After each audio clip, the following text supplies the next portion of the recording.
Atvesaļošanas fonda ietvaros Satiksmes ministrijas pāraudzībā tiek īstenota Rīgas un Pierīgas sabiedriskā transporta sistēmas reforma, lai mazinātu transporta radīto negatīvo ietekmi uz galvaspilsētas vides kvalitāti un veidot iedzīvotāju vajadzībām atbilstošus integrētus sabiedriskā transporta pakalpojumus.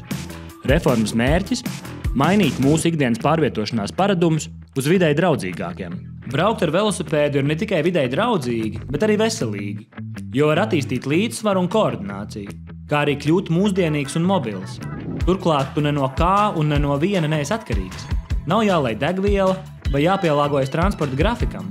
Brauc kur vien gribi un kad vien gribi. Taču ir skaidrs, ka ir nepieciešama esošās velo infrastruktūras uzlabojumi no pilsētas centra līdz Rīgas apkaimēm un Pierīgai, lai pārvietoties ar velosipēdu būtu vēl izdevīgāk, ērtāk un patīkamāk.